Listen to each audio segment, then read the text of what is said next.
Medicare Parts A and B certainly can be confusing for the masses, but do they really have to be?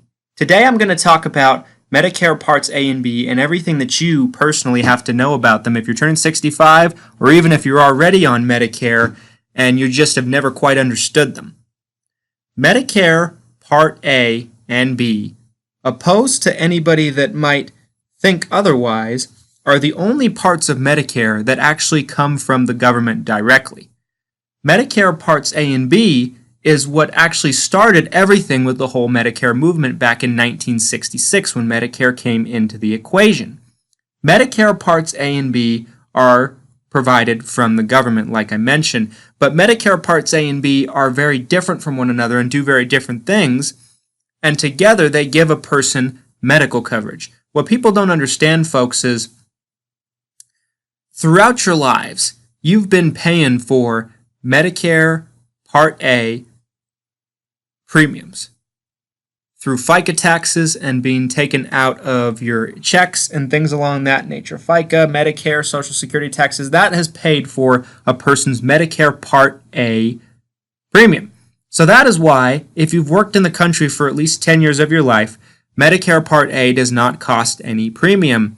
Now, Medicare Part B, on the other hand, does have a premium. At the time I'm recording this in 2019, the Medicare Part B premium is $135.50 per month. So that's $135.50 for every person. Now, if someone is in a high income bracket, they can potentially be charged more for Medicare Part B than others. But for most people, you're looking at the $135.50. Now, what do Medicare Parts A and B cover, and what happens if you don't take it? Well, Medicare Part A pays for hospital coverage. That would mean hospitalization. The hospital room, the bed, the walls, the ceiling, the physical hospital. Now, Medicare Part B will pay for everything in the hospital. So that would mean the doctors, the anesthesiologists, the MRI machine, the IV in your arm, anything of the sort. But Medicare Part B also covers outpatient procedures, doctor's appointments, same-day surgeries, durable medical equipment, and things along that nature. Medicare Part A also covers things such as skilled nursing for up to 100 days, and they pay for hospice care, as well as home health care. So together, Medicare Parts A and B provide a person medical coverage, but they don't give you full medical coverage. Medicare Parts A and B work together to pay about 80% of a person's medical bills. However, typically, they both have different deductibles and co-insurances you have to meet before they pay 80% of your medical bills. So after their deductibles are met, you then have to pay 20% of the remainder bill in most cases.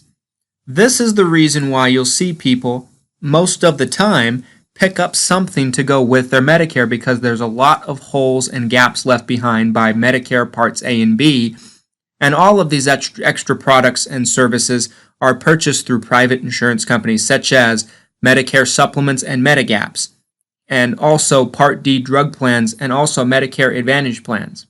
Now, what does Part A and B not pay for? Well, Medicare on its own does not pay for prescription coverage.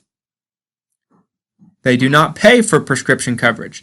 They do pay for something known as Medicare Part B drugs, but those would be high expensive injectables that you get in a doctor's office. They would not be a medication that you get filled on your own.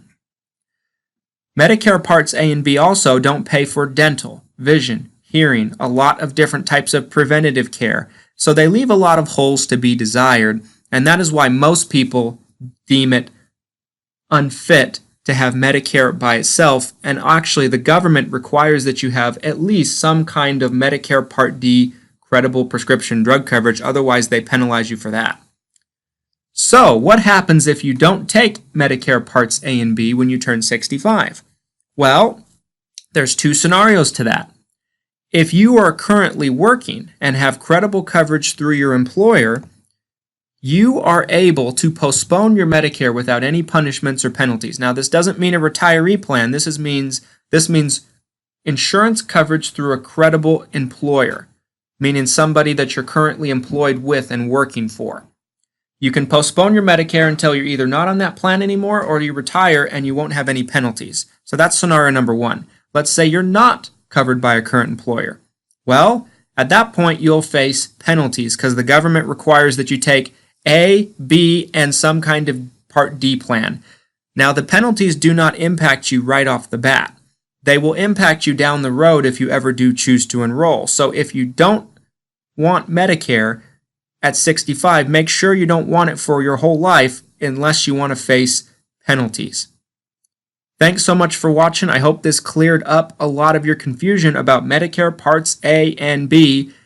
Please drop a like on this video if you found it helpful, comment on what you'd like to see for future videos, and subscribe for future Medicare content. I'm Christian Brindle. Have a great day.